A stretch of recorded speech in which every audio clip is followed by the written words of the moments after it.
6:30. Good evening. Thank you very much for coming.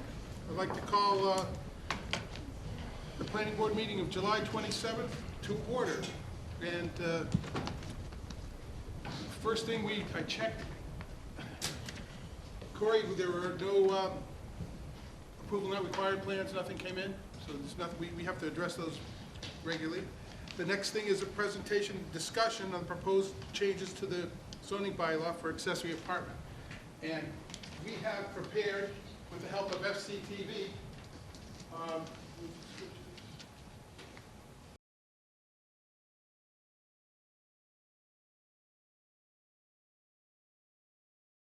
Hi, my name is Jim Fox. I'm the current chairman of the Planning Board. With me today is Pat Kerfoot and Bob Leary. Together we make up the Local Comprehensive Plan Subcommittee of the Planning Board. We're here today to try to bring attention to something we've been working on for years, and it's the accessory apartment bylaw. It's a component of the overall housing program that we have for the town. Part of our goals we've set up is in Falmouth, as part of our local comprehensive plan, is housing for everybody. And so part of this, what we've done is we've gone out and we had a study done. What was this, Pat, the study was done? It was the Housing Demand Study and Needs Analysis. It was done by RKG Associates, and Judy Barrett was the one who interviewed people here in town and was responsible for putting it together. And it should be said that she won an award for it, so it is definitely an excellent study. And from that, we pulled a lot of things for the local comprehensive plan housing element, which in turn has given us items to work on for planning issues, for bylaw changes and things like that. So there's been one step after the other that's kind of come to this. Town meeting passed that, the comprehensive, that component more than a year ago. Is that correct? It was Springtown meeting, Springtown 2015. Meeting. And in part of that plan, what it called for, as I recall, the response to that study was that Falmouth has had some pretty drastic changes in its population. That's really what got us going on it, that the population has actually shrunk by, I think it said as much as 3% in the last 10 years. I've even seen higher numbers than that recently.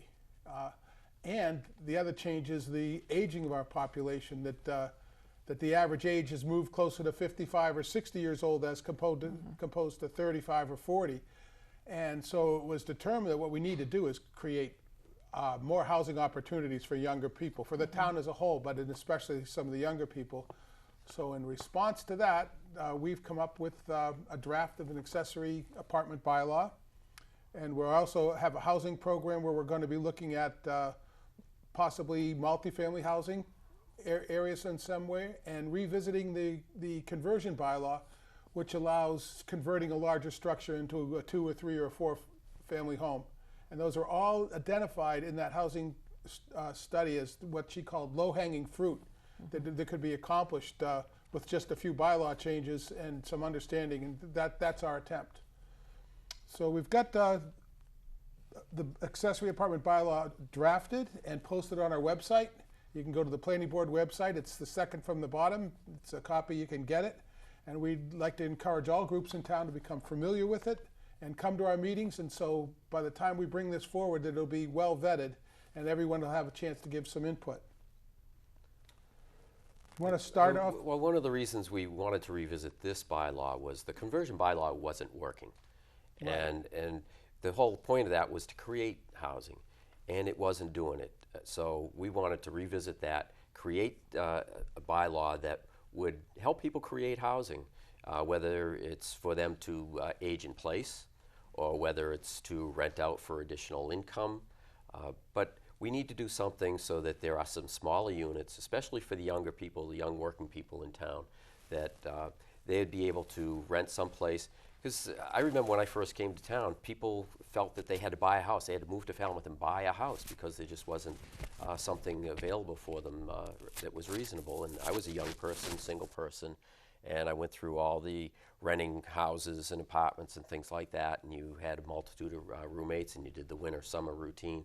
And we need more year-round housing so that people aren't constantly uprooted all the time, and make it affordable.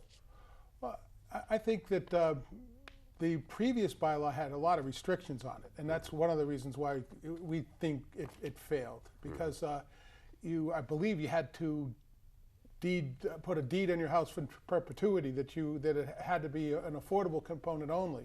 Yeah. And so what we try to do is craft one that has some controls on it, so it doesn't get a control, but not so restrictive. So we try to do it with size, with owner occupancy, and we try to, the overall component is to blend into the neighborhood. I mean, that's our old theory. It's supposed to look like a single family home. That is really the biggest concern we had, is many people were worried, oh, what are you going to do, turn everything into two duplexes everywhere. And these are not duplexes we're talking about. The unit can only be 800 square feet, and it can only be 30% of the primary structure. And it has to be attached, and it has to, in design compatibility, look like part of a single family home and not change the character of the neighborhood. Well, actually, when you were talking about the size, Jim, it can have no more, an accessory can have no more than 2 bedrooms. Yep. And a maximum of 800 square feet. Right. Or it's 50% of the floor area of the principal dwelling, whichever is less. Okay. The other thing that we were very careful about saying, though, also is we did not want these to be somebody buys it, puts an accessory apartment on, and now all of a sudden both are rented. Right. We didn't want it for income, we wanted it for housing. And what is frequently happening now when you mentioned the aging population is somebody gets older, a spouse maybe dies, they don't have need for that big house, but they want to stay on their property. And it would be kind of nice to have somebody living there too. So in that sense, it is income, though, but not for the whole house. But not the major reason for it. Right.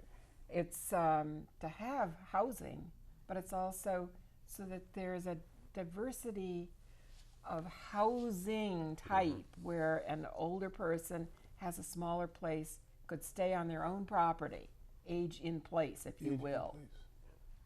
And most of the first part of the discussion was the existing building itself. And we talked about what about accessory buildings, and do we allow that to happen? And we went back and forth over converting garages, and could you only convert the second floor of a garage, or could you convert the whole garage?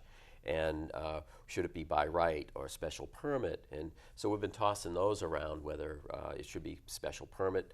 And I think we agreed at our last meeting that we're considering special permit for detached buildings. Right. So if you have a building that's perfect, Right. you know, looks like a garage but has a second floor on it, you know, has the right size, but it's not attached, that you wouldn't be prohibited from doing it, but Right. that's where you would have to have Right. a special permit, and technically that's where, you know, our neighborhood views and vistas, 242-16 character of the neighborhood views and vistas. So the planning board would actually do a site plan review to ensure that it doesn't look like a duplex, that it just blends in as a single family home. And if you'll remember too, that one of the big discussions is, well, okay, somebody's building a house, new garage. Are we going to allow an accessory apartment to be built purposely with that new construction? And we did decide, yeah, that would probably be a pretty good idea to allow that at the time. Yeah. Well, one of the things we wanted to avoid was having to put a date on this bylaw. The current bylaws now has a specific date when houses that were built after a particular date could take advantage of this. And if you built your house, got your U&O a day after, you didn't fit into that really wasn't fair. So we want to make this fair. I think the conversion bylaw that we have in the books now for converting is 1980. Yeah. So it was done in response to try to protect some of the older housing stock. They were, some of the big old houses were getting torn down, and the ones I'm familiar with, there's one down on Thomas Lane, there's one on Clinton Street, a couple of big homes that no one wanted to take care of anymore, but by breaking them up into 4 units, that could do it. But I believe that bylaw, and it still should, you really can't add on to them. We're still, conversion means staying within the same structure. Right. But those can all be equal size units. That's a little bit different than than the accessory, Right. where we're going to say you can build it now, any year, but it's got to be 50% of the structure and no more than 800 square feet, whichever is less. Yeah, yeah. And we also have to come up with some concrete definitions about what detached means, so that you just can't have a breezeway attached to your garage and call that an attached dwelling. Yeah. Things like that that we need to hammer out as well. And we've spent some time, one of the concerns, reaching out to other committees. Obviously, the protection of our coastal ponds is really important, and everyone knows adding bedrooms is an issue. So either right now, if you're either going to be on the sewer or in an area where it doesn't affect the coastal pond, and if you are, we're talking probably denitrification system being added to it, which will add some expense, but we have to balance. Or it's strictly limited, the bedroom to 1 per 10,000 square foot lot. Right. Yeah. But that would make it very difficult to build. Sure. I mean, that doesn't go. Our comprehensive plan talks about where we want growth, and we want it near the main streets, near the centers of town. That's where we want these things. We don't want to be building them way out in the far ends of town, because we'd have to build transportation and sewer systems for them. It's more village-centric we've been talking about. So, I mean, that's part of the hope we can do that. And so to accomplish that, problem is our villages are also right near our bodies of water. So we still have, so it's either the sewer or denitrification systems for now. Well, and you'll probably remember, Jim, one of our original conversations about this when we were talking in our small committee, not the whole planning board, in devising this, is do we want the density that it would increase density to a certain extent, not hugely, but do we want that density to be in, say, the center of town, where there's transportation, where there's public water or sewer? So that conversation took place too. So that's why the discussion points as to whether it should be allowed in 85% of the town, that could happen in the residential areas, or whether we want to constrain it more to smaller areas, the villages, let's say. So that discussion is still somewhat open, that we're hoping to get some input on. So in our process going forward, we've been working this for months, but we'll be bringing it up soon on a joint meeting with the selectmen. That will be going through them, and then it'll be come back. We'll probably have two more meetings at the planning board level discussing it. And then when once it gets drafted, then we go back again. There's 2 more big hearings. We have a meeting, the planning board does on the whole thing, a public meeting just on the bylaw after it's drafted. And the selectmen have one just on the bylaw. And then the big meeting of all is town meetings when we bring it to the whole group. So there's time. And the draft has been disseminated to other committees and other groups in town as well, so that hopefully we will get some feedback from those groups. That's something we've been doing a little differently. You probably remember, both of you, that when a bylaw was put together, it got put on the warrant, and then all of a sudden we got feedback. We've been making it a point to do these public meetings to get feedback on what we're doing before it ever goes to the warrant. Yeah. Anybody that's interested, planning board page on the town website, second from the bottom, accessory bylaw, it's right there. Download it and send us your comments. We're always accepting written comments on it at any time. So if you have an interest, people could dive in. But keep your eye on the agenda for when it is going to be a discussion, because right. one of the things we've been doing that Jim has been putting on the agenda is that discussion component of our meetings, so that we can discuss it amongst ourselves as a board and people can hear what we're thinking. I think it's a good way to get out to the public our thoughts on something, so that they tune in and go, gee, that's something I'd like to make a comment on, and show up to one of the meetings, and we welcome those comments. So what do you think are some of our biggest hurdles on it in town? Where do you think we're going to get the most pushback, and how can we help solve some of those problems? Well, where we decide to implement this, whether we pick a district or whether we allow it to go town-wide like the current conversion bylaw, those are things that I think might concern people. And I think we have to allay some of those concerns, and I think we'll do that through some of the meetings that we have when people hear us out. I think we also, our biggest challenge is that I think we have to, it has to be by right of some kind, with a design review. Yeah. With a design review.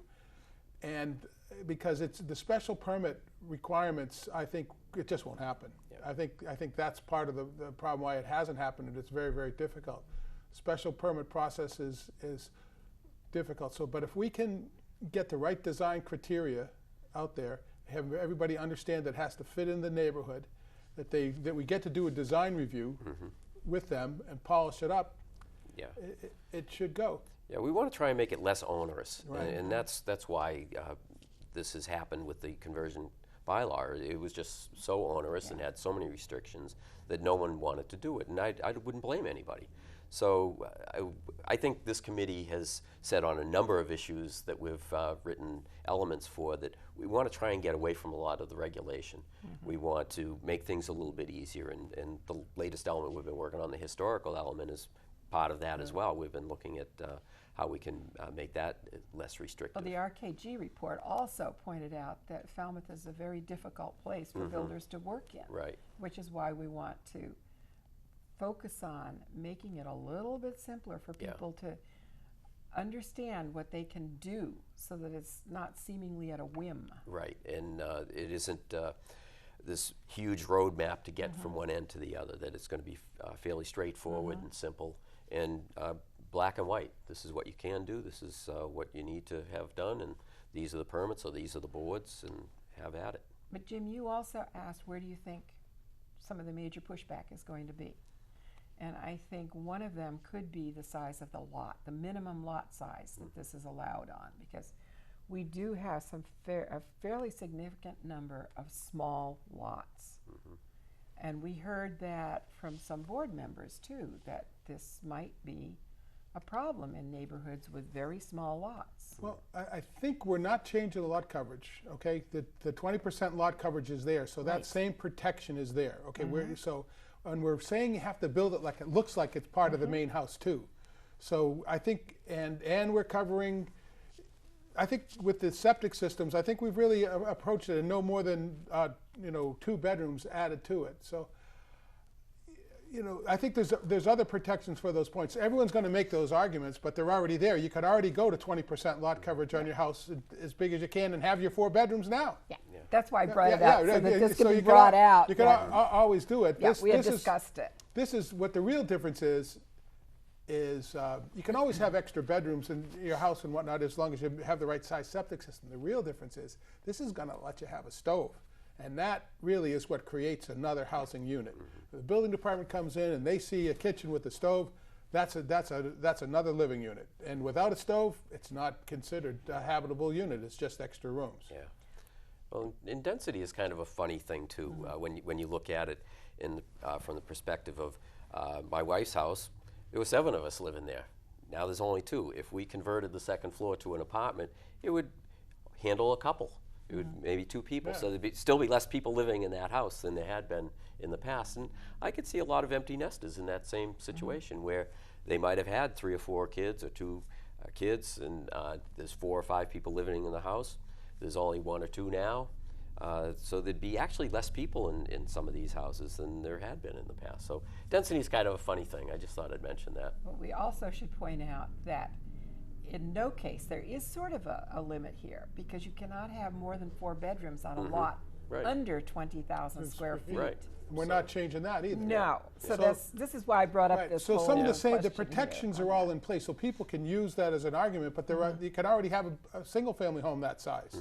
Right. So it's really just the fact that we're letting you put a stove in and then making another unit in it, Yeah. and giving some privacy to that unit. Yeah. Yeah. And that it's rentable, and those are the components.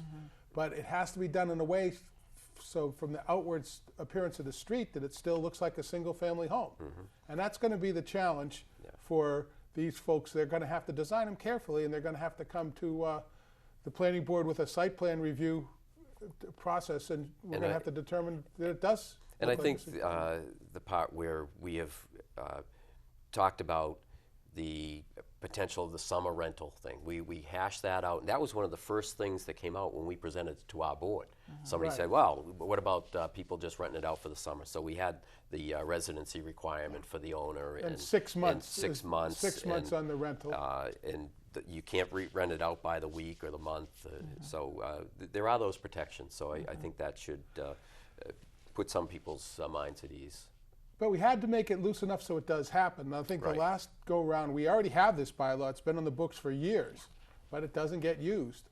And I think the biggest change is these are not going to be income restricted. And I think that people are not going to have to deed away their rights to have income restricted benefit for the rest of their life. It's not a forever thing.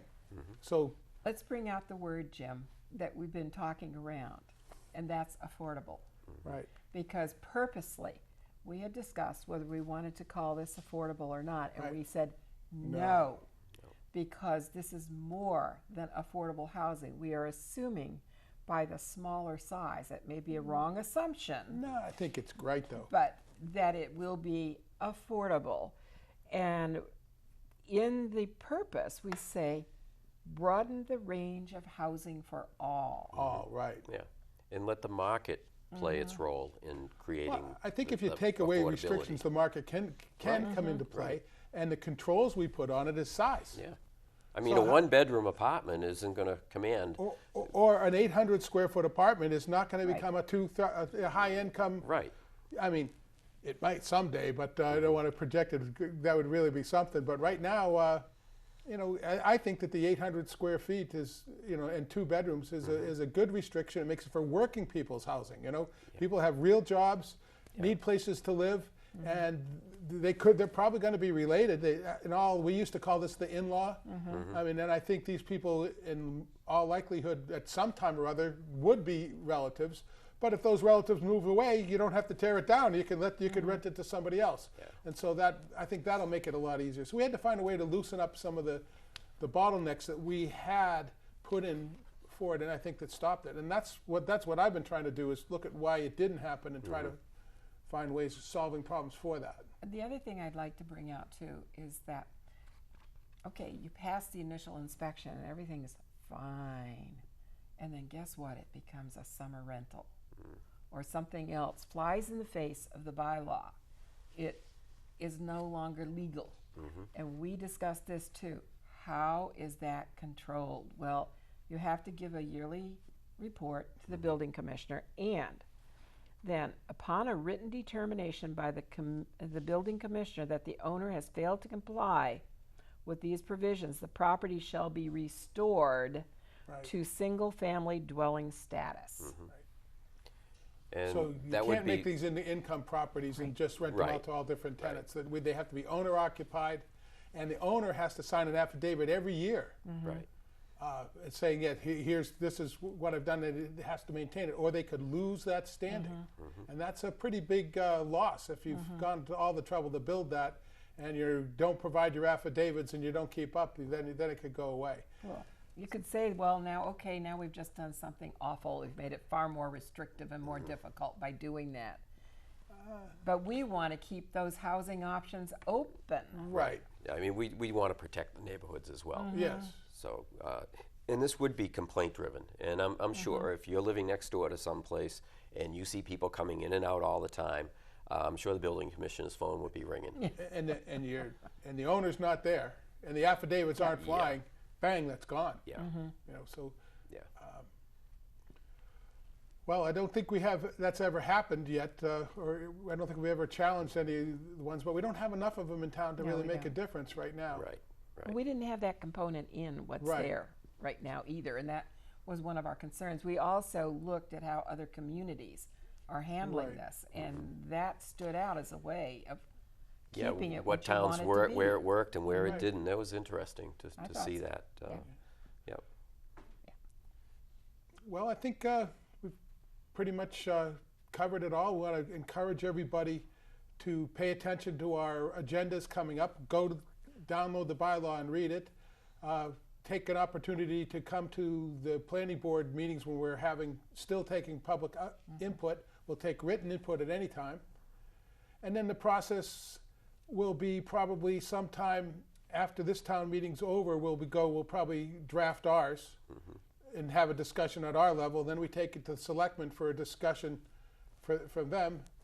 And then we bring it on to the town meeting for the big discussion with all 250 town meeting members. I think the way we're approaching this bylaw is the right way to do it, because people have a chance to have some input in the beginning before it happens, and it's a more proactive approach to writing a bylaw, in my view. Well, we're also not pushing it with a timeline. Right. We hope we're going to have it for fall town meeting. Yeah. But if it's not ready, Yeah. And this is an important bylaw. It is. I mean, it really is, because housing is an issue in this town. And this is, I figure, a low-impact way of creating some more housing. It's, I think, an easier way or a better way of doing it as opposed to large 40B projects. So I think this should get some support from the town. At least I hope it does, because I think this is going to be a good bylaw for the town. I know what I plan to do with it. The FCTV does a really good job putting these things together, and then we can, they get compacted and made presentable. They can convert it to a YouTube and attach it to an email and send it to every single town meeting member before the meeting. And that's what my plans are to do with it. That I have developed a little bit of skills in that area. That it's like tweeting it. You can grab. They post on the website. You can grab it and attach it to it, and then just send that tweet to every single town meeting member. And then they're going to not only get this, they'll get our presentation as well. So that's the long range plan. That's one of the reasons why I wanted to come here and do this on this group, because it enables. I could never produce anything like this on our own. So it enables us to get it out and not only show it on television, but then to send it out to them to town meeting in a timely fashion. So hopefully just before we go to town meeting, they'll all get this presentation sent to them directly. Yeah. I think it's important that town meeting members get the breadth of discussion that they frequently do not get on bylaws. And you know, and the other thing too is that town meeting, people love to make amendments. We'd like to hear from those people now. Yes. That we don't want to create sausage on town meeting floor. If there's some really serious issues, given an opportunity you have a problem with it, bring them forward to discussion and let's get started on working it. Housing for everyone, for our whole town, is the goal here, and it's going to take a lot of hard work for us to do it. But that's it.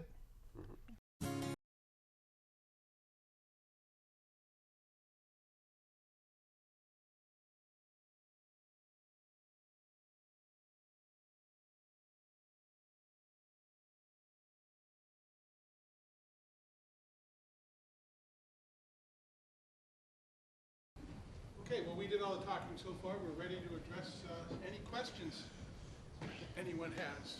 So first, why don't you come up to the mic, identify yourself, and ask away.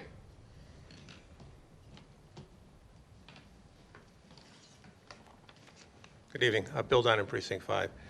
A couple questions.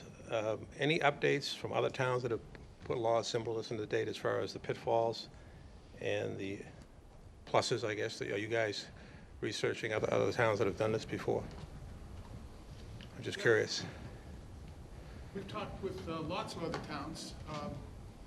Just about every time we meet somebody from a planning board or building commissioner, and it's really quite common to have this type bylaw. In fact, we have a couple of regional letters of support that have come in on it. One of them we'll read later.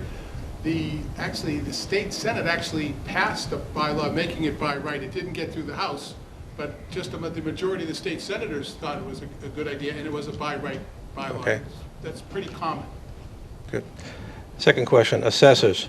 Are the assessors involved in this process with the homeowner as far as increasing the value of the home? They're involved just like they would be now. If you put an addition on your house, the assessors get a notification. You got an addition. Next year they go out and measure it, and your assessment changes. Okay. It's no change in the system. Okay. Homeowners insurance. How are they involved? Same thing? You got to change your use of the house? That's up to the insurance companies. Okay. We don't. They may or may not do that. We don't know. Okay. Because the use of the house has changed, obviously. It's a residential use. It is, but if something happens to someone that's in the house that's living there, and they get injured or fall or whatever, I'm sure the insurance company will come back and says the use of the house has changed. I'm just curious if that has happened before, or is They may anything? charge more insurance. Okay, We don't know. just the homeowner should be aware of that, I guess. They just want verification that it's legal. Exactly. We get called all the time by mortgage. Illegal apartments. And registry of deeds, does that have to change with No, the banks? this is not going to have a recorded document at the Registry of Deeds. Okay, so that will take that off the platform. And neighborhoods, I live in New Silver Beach. I have storage. How would that affect the small, Little Pond and New Silver as far as that goes? There's really no difference. You can only fit, your house has a 20% lot coverage on it now. Right, You're only allowed a certain amount of bedrooms now. okay, We're not changing that. okay. You mentioned septic, that's why I said the storage is probably should be in there too. As an addendum, maybe, just to make sure that would cover that. Well, I think we did. There is a clause in there that if Yeah. you're increasing the bedrooms, you gotta upgrade your septic, and if you're in a coastal pond overlay district, you're gonna have to use a denitrifying septic system. Okay, it's good. I commend the board. I think this is great. And I hadn't heard of this before, and I think it's definitely needed. Thank you. Thank you. Yes? John Waterbury, representing the Board of Health. We spent a half hour or so chatting about this Monday night. The board was very favorably inclined, but we just wanted to remind you that there are, with respect to waste, some things that you need to keep in mind. So for instance, in the areas of town, and we just heard of someone mention New Silver Beach and Little Pond areas, we have a nutrient management bylaw. And in order to get our zero interest loan from the state, we had to have that bylaw in place. And what that basically says is that you are entitled to 4 bedrooms by right in those areas, or what your grandfather with what you had. So that in situations in those sewer service areas where someone, for example, had 2 bedrooms, they could add a 2-bedroom accessory apartment by right. Or if you had it detached, it would come for a special permit. One of the things so each of those properties as single-family dwellings has been assessed a single betterment. By adding one of these apartments, you wouldn't change that betterment thing. So that would stay a single No more than betterment. 4 bedrooms, it doesn't change. All Right. we're putting in is a stove. Okay. The other thing is the town is not inclined, when a duplex goes in a single-family house, to put in a separate water service. So there would probably be, in these situations, a single water service with 1 meter, so that the apartment wouldn't have a separate water meter. Now, that's something that might get discussed, but I think that's the town's preference at the moment, that each single-family dwelling is served by a single water meter and a single sewer service. The other thing is that when you create a duplex, Title V says that you have to upgrade the septic system, so that even though you may only be adding 2 bedrooms, you're probably adding a kitchen and you're probably adding a laundry. And so it does have an impact on the septic system. And Title V requires that in those situations, you have a 2-chambered septic tank. So that in the typical single-family house, you would at least have to modify and change your septic tank from a single-chamber 1,500-gallon tank to a 2-chambered tank. That's required by Title V. And the other thing which we should probably think about on relatively small lots, if you're adding one of these auxiliary apartments, should you be made to show that you can place a Title V system on that lot for the additional bedrooms without variances? Or are we going to permit juggling things around so that we would vary normally the Board of Health, when you self-impose variance requirements, we're not inclined to grant them. In other words, if you're adding to a structure, and you are responsible for your own request for the variance, we're not inclined to give it. Now, as part of this process and making it so that it works, we might need to think about addressing that. But those were sort of the issues that came up with the Board of Health. Other than that, we found it a very attractive proposition, and we certainly would be in favor of it. We weren't planning on changing anything to do with the Board of Health. If they do something that requires, upgrading the septic system, they gotta come to you, and you guys have to approve it. If they take it, say they wanna put in 2 bedrooms, it's a 2-bedroom house. Right now, they still have to go get That's a new right. septic system. We're not touching that. They still have to do that. Okay, It's all in place, not changing it. good. Can I ask a question, John, while you're here? So, could you explain a little bit, now that's the first time I've run into that duplex shared tank. Could you explain what the rationale is for that? I think that the Title V simply, they assume that if you have a duplex, you are in effect having 2 of everything. So it's not just bedrooms, you've got 2 kitchens, 2 laundry rooms. And that has a considerable impact on the Title V system. And so their Title V says you need to have one of those 2 chambered septic tanks. And that's not something that we have much control over. That's right in Title V. Interesting. But other than that, we thought it was in good shape, and we like the idea very much. Very good. Thank you. So, Mr. Chairman, if I may, Go ahead. because I'm new to the board, in a site plan review, which is being advocated for this, in the case of, in the absence of a special permit, is there a referral process that Mr. Waterbury brings up? Is there, like, if you have an applicant for, in this case, a modification to a home for 2 bedrooms that are going to be used separately, will it go to the Board of Health's purview for feedback? No different than it is right now if you're putting a 2-bedroom addition on your house. But I the mean- building inspector's gonna have you, yes. But the process for site plan review, is that what the practice It's is? the building permit review is that is something that the building commissioner handles, and your septic system has to comply with what you're building. So the building commissioner would refer to Title V requirements? Absolutely. So when you put a permit package in to do any kind of construction, it goes through all the departments, conservation, signs off. health. You have to get sign-offs from each department. So they'll review the plans. I thought zoning was unique. Yeah. And so, Yep. they'll definitely make sure. That process is staying the same. Anybody else? Yes.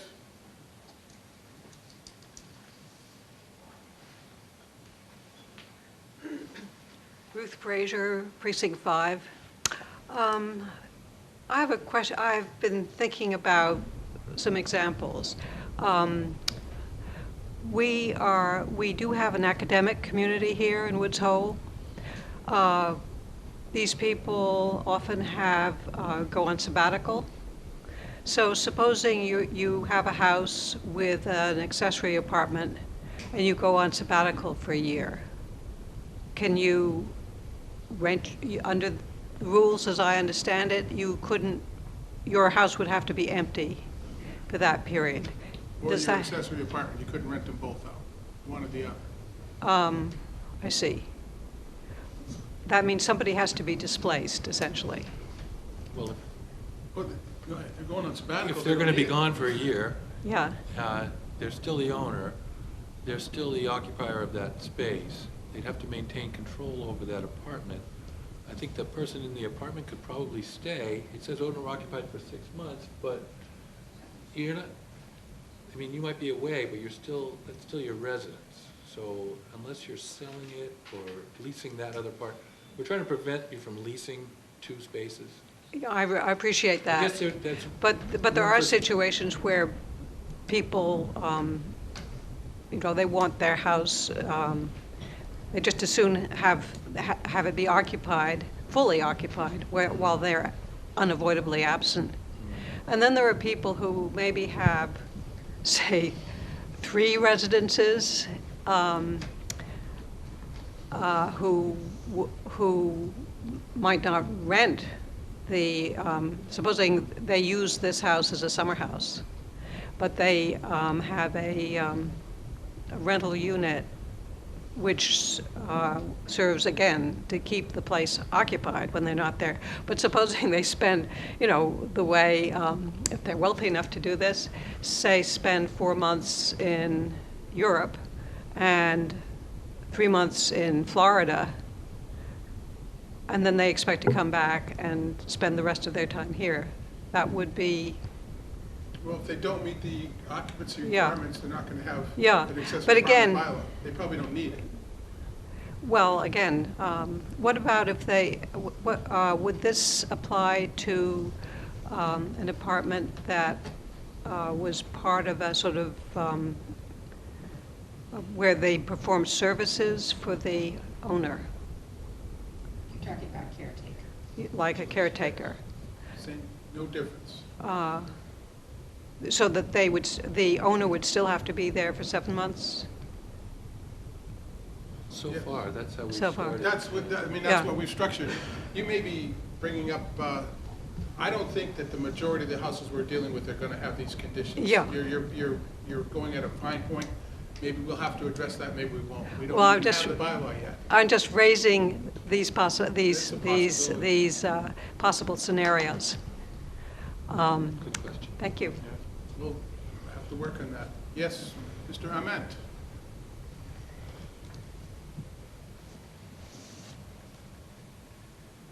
Thank you. One of the points I wanted to discuss was introduced by the Fraser, I think her name was.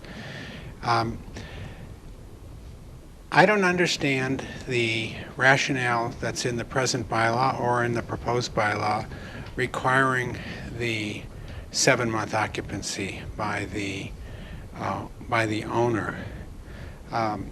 Mr. Brown just raised an issue of what does occupancy even mean, and that's certainly a difficult. Does that mean somebody who's sleeping there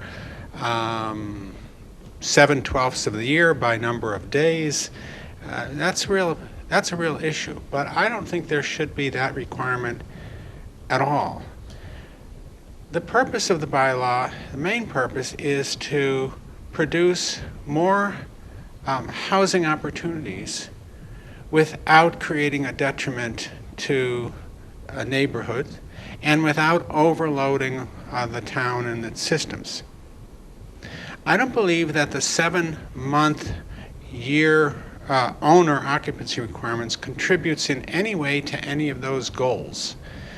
So we have a significant number of the people in town who do spend 6 months of the year away, or the person who was just described as has 3 homes, a home in Boston, a home in Florida, but wants to be down here, maybe for a bunch of weekends, maybe for a portion of the summer. Unless we define occupancy as simply meaning, well, they keep a home here that's available to them, if that's what we mean, that's fine, but we need to clarify that. But there isn't any reason, I think, why a person who is only here for a portion of the year might not want to have an accessory apartment. And that apartment would then meet every goal I've just described, but furthermore provides for a year-round presence and may provide the caretaker function that an owner who's only here a portion of the time would like to have. I don't see any reason to prevent that from happening. You would allow the owner to be here 12 months of the year, along with the accessory apartment, why is it any worse for the town if that owner's only here for 3 months of the year? We're just trying to prevent it from being rented out to another party. Then just say so. And maybe that's what we need to do. Just say so Maybe that, that's what we need. This yeah. was brought up when we're trying to deal with this issue, and this is the solution we came up with. And I guess the town also, we need to figure out what occupy means, right? We don't really have that defined very well in our bylaw. well, as long as it's clear that this is the owner's space and not other people's space, not for rental, but that there's an accessory apartment there. I think it's an easy fix for your drafting. And the suggestion that the previous speaker's scenario is unusual, I don't think it's true at all. I think it would be very, very typical. So I'm glad you seem to be interested in reconsidering or thinking about what that means. Now, the present bylaw provides for an exception to the number of bedrooms that's based on square footage of a lot in the Water Resource Protection District. And that exception is for where the accessory apartment, the creation of it, will not increase the number of bedrooms as existing. So if you presently have a 5-bedroom house, built as a 5-bedroom house perhaps, built as a 5-bedroom house with 5 bedrooms existing, with a 5-bedroom septic system, on a 40,000 square foot lot, you wouldn't be able to use this bylaw in a water resource protection district because you can only have 1 bedroom for 10,000 square feet. That would be a limit of 4. And you've left out in this January 2016 draft, you've left out the exception, which is in the present bylaw, which says as long as you're not increasing the number of bedrooms, you can, and they're legal, of course, you can have it. So I don't know if that was intentional. No, it was a mistake. Okay, well, that's an important catch, I We thought if think. you had 5 bedrooms, you have 5 bedrooms. We were not trying to take them away. Okay. Well, the language, specific language on that is left out of that January draft. Regarding the enforcement, there are some people who may be in a violation of the provisions of this who didn't know they had to file a report every year as to the number of times their use of the property, which perhaps is not necessary if we eliminate that occupancy requirement. But in any case, I think that the solution, that the penalty of requiring restoration to a single-family dwelling status needs to have a provision for curing a violation. That is, if somebody fails after notice from the building commissioner within a certain period of time to come into compliance, yes, they should lose their status.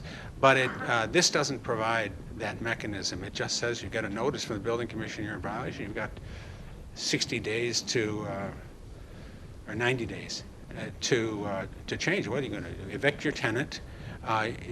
Take away the affordable housing when in fact you've just not complied with some aspect of the bylaw. In other words, that's draconian. It isn't serving the purpose of the bylaw, which is to have people comply, but to create the housing opportunities. Finally, I just want to leave you with a thought that it really doesn't have to do with the change to the bylaw, but has something to do with those people, and there are more than you suggest, who have used this bylaw, who have either been required by the town as an enforcement matter or have wanted to create an apartment. It's been used. They have entered into these covenants recorded at the Registry of Deeds, which have the affordable housing reporting requirements, the restrictions to income, and so on. And while I don't necessarily think it needs to be in the zoning bylaw, I think the town needs to adopt a policy that says that people can come forward and through a fairly easy process amend those prior covenants, which even though they were agreeable to, because perhaps somebody had to agreeable, they really don't make sense if you've got a right to if you didn't have the apartment, you could do it by right. without that restriction, but since you did it years ago pursuant to an onerous special permit process, now you're stuck with it. That just doesn't make any sense. You have to be able to undo those restrictions. Thank you. Thank you very much. Those are all great suggestions. That's why we're doing this. Thank you. We're not lawyers, Bob. You did an excellent job there. I appreciate that. As usual, I think Bob really helps us with this, with his comments. Thanks for the free legal advice. Yeah. Much appreciated. Well, I got one more thing. We received a letter today. Doug, I'd like you to. Sure, okay. So this is from Smarter Cape Cod, which is a coalition of groups, including, I'll read them off to you at the end. So July 26, 2016, to whom it may concern, the Smarter Cape partners are concerned about the availability and affordability of housing throughout Cape Cod. We believe there are smart solutions that make sense to provide more housing opportunities in an attainable way. We have reviewed the Falmouth accessory unit bylaw and believe it does just this. We support the adoption of the proposed bylaw at the Falmouth Town Meeting. Young Cape Cod professionals Shape the Cape study showed housing availability and affordability is one of the main reasons young professionals either do not locate on Cape Cod or simply leave the region altogether. We need to reverse this trend in order to have a healthy, sustainable community. We see accessory dwellings as one of the opportunities to increase both the availability and affordability of housing stock without developing more land while prioritizing our environment. Accessory units are a great option because they create affordability in two categories: increasing attainable rental options and creating an income stream to make a home more affordable for owners. We all know rental opportunities are scarce due to the Cape's desirability and attractiveness as a tourist destination. Allowing existing homeowners to create more rental opportunities without adding more bedrooms or bathrooms than allowed strikes a great balance for more units, while keeping the charm and character of Cape Cod intact. The crux of an accessory dwelling bylaw, and the one proposed in Falmouth, lies in the fact that all existing land use and wastewater regulations will have to be met. The proposed bylaw just allows the creation of more attainable yet compact units to help offset the shortage of available affordable units in Falmouth. We believe this is a great step forward for Falmouth and hope to see it pass at the upcoming town meeting. Sincerely, the Smarter Cape partners. The Smarter Cape's objective is to create a vibrant Cape Cod community for the 21st century, one that supports the evolution of our economy from service-based, knowledge-based, and uses our recently built, fast, reliable, and robust technology infrastructure to improve our quality of life by making the way we do things smarter. The partners are made up of the Cape Cod Young Professionals, Cape Cod Chamber of Commerce, Cape Cod Technology Council, Open Cape, the Cape and Islands Association of Realtors, the Home Builders and Remodelers Association of Cape Cod Economic Development Council, and the Cape Cod Community College. So that's a good endorsement. I'd like to get a few more letters like that.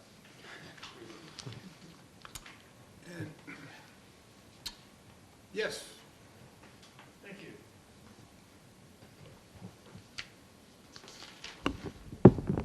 Peter Hargraves, Precinct 9. A couple of people have touched on these points, but I seek additional clarity. I just want to be clear. I'm a fan of this whole idea of mainstreaming an affordable place to live in established neighborhoods. It sounds great, but I can't quite agree with the statement that was made on the DVD that 5 people living in a house is the same as 2 different households, one with 3 people and one with 2 people. And so one of my questions is related to that. If you put yourself in the place of a home that's been converted from 3 kids and 2 parents to 2 households, does this give any thought to the other impacts on that change, like cars and off-the-street parking spaces, and is there a limit to the number that could occur within a certain area so that it just doesn't become a huge parking lot? That's why we have site plan review. So it would be done as on a case-by-case basis? Is there a principle in the bylaw or a standard, or is it just, it might appear to be arbitrary if there's nothing else? It probably could appear to be arbitrary. We do site plan reviews as it is to make sure that the landscaping, where the driveways are, all of that, the safety issues fit in and are the way they should be. This would be no different. If you had an accessory apartment, the chances are you go from 2 cars to 4 cars. But how are you going to park and screen those cars so it doesn't look like a parking lot in your front yard? That's a big concern of ours, which is why we want to have the site plan review. Okay, so it'll be handled with a sensitivity to the principle that this has to look like a single-family neighborhood. Correct. Okay. And if I could expand on that, in addition to just the site plan review, we're going to do an architectural review of the structure and use our own judgment to say, does it look like it's just sticking out like a sore thumb, or does it really look like it belongs with that house and maintain the character? So. Thank you. The second question is kind of a build in the same arena of increasing or changing the difference in character of 5 people from 2 households, replacing 5 people in 1 household. And I'm thinking about public services, schools, and all the other things that place a demand on our, our tax dollars. And so if I understood your, I wanted to check my understanding of your question, of your answer to Bill's question. Is the only additional revenue to the town going to be from a reassessment of the value of the property and a change in property taxes? There's no taxation as in the proposal for vacation rentals or some other revenue other than if the hot property happens to be valued at a higher level. I mean, certainly the person will have to state the rental income and whether they handle it as on a Form C or however they handle the revenue, they'll have to pay federal taxes and state taxes. But how about the town that has to deliver the services locally? We were considering just property taxes the way they are now, the way the properties are currently assessed. And so is your expectation that in general, property values would go up if something becomes a place that includes an accessory apartment? Some people may have a paradigm that, well, that's going to decrease the property value. I was going to leave that up to the assessors. I would take a guess that it's more valuable, but I can't say that for sure. So we might have to deliver more services with less tax income, unless it does become more valuable. We also have to think about the fact that our school populations are declining steadily now. So we have We'd lots of probably empty like to desks, keep some right? kids in those schools, so. I I understand. think that might be our town's contribution, is we would maybe lose a little bit of revenue there. And the last question I have is, it relates to a comment, and I like the format that you did, kind of the discussion, so that all the issues could be surfaced in a little bit of a random way. But one of the comments that was made that caught my attention was the current bylaw was not working. And I guess I've generally come to an understanding that it's designed to provide affordable places to live for people in the community. But can you say a little bit more about the elements of our current bylaw and why it's not working and how this fixes that? Well, the main reason we think is because the requirements want to deed restrict your property forever. The recorded deed on it that it has to be an affordable unit, that they have to be income qualified.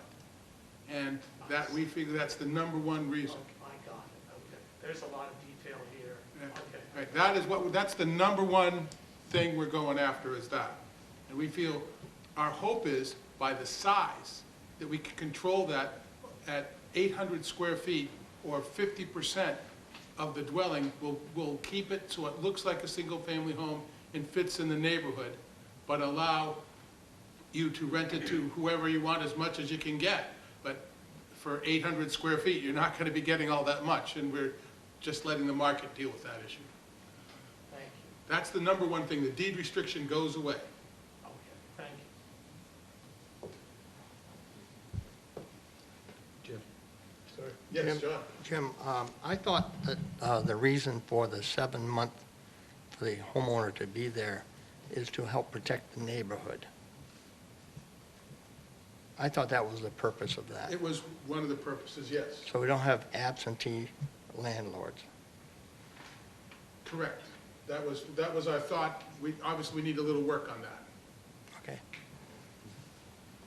That's why we're here. Mr. Chairman, Yes. and I think Ms. Fraser brings up a good point where Woods Hole, with the reality of the wars, there's going to be potentially absentee homeowners that if the bylaw could accommodate with a waiver of some sort, special case waiver, where they approach whomever, whether it be the planning board or, and say, due to uncontrollable circumstance, this is what the reality is, can I get a waiver for a duration of time? So I think that's a viable issue the board may want to address with regard to further drafting. Yep, and I think we need to define what occupancy really means. That's something we need to work on as well. And then the other point that I'd like to make is to piggyback on what Mr. Hargrave just spoke about. This is strictly my opinion. The immediate benefit to the town due to service demand is probably not what everybody would hope, but I think the long-term vision is that this will promote housing opportunities for the workforce. And so that being said, if that were to take place, it's going to complement the environmental or the business environment.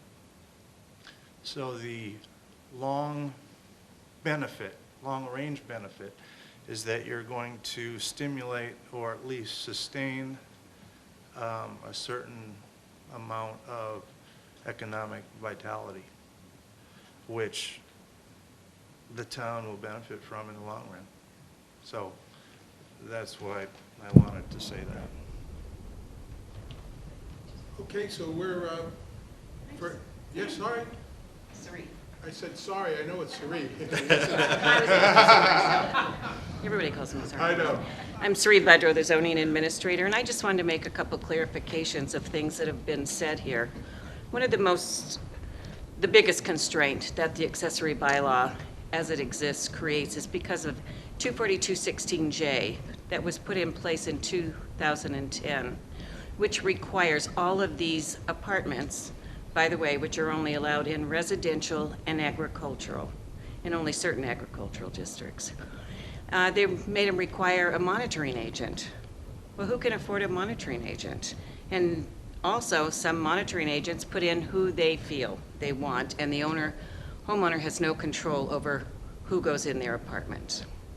So those are the biggest issues. Your proposed bylaw really isn't that much different as far as land size. It's 15,000 right now. If you increase a bedroom in a coastal pond or water resource, you do have to do D-night. You can create it within, on certain lots.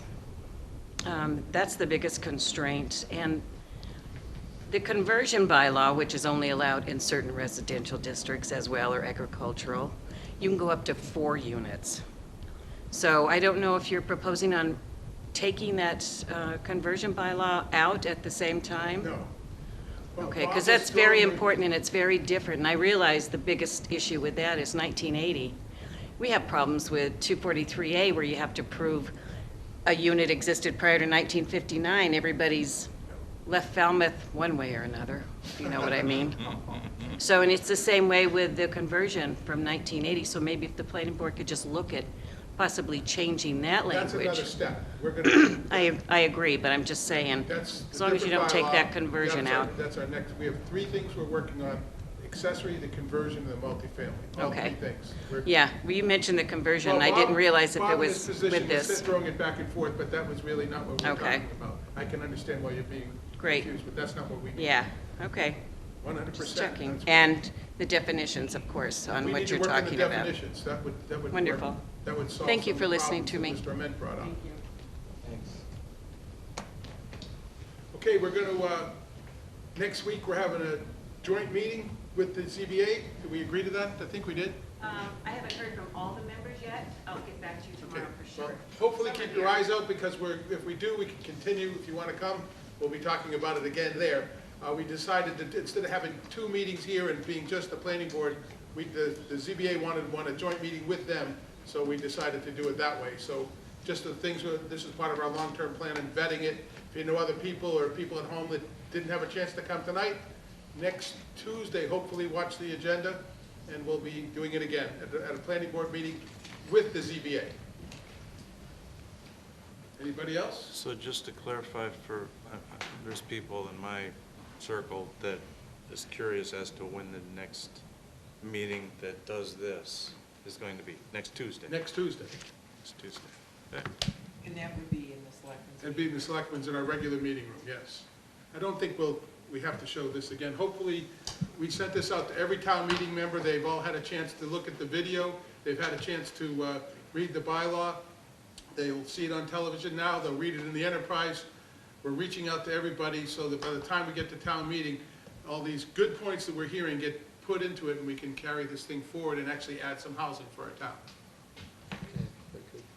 So I'd like to thank you guys for all your attendance. We have some selectmen here, that's great. And we have 2 members of the planning staff from the Oak Bluff Planning Department, which is great. Welcome. Yul Hopkins, and I'm sorry, your name? Brian Pack. Brian Packish, he's the chairman. Thanks for coming.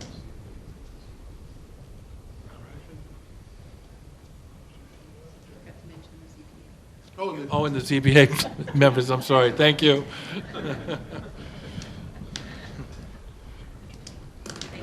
Okay.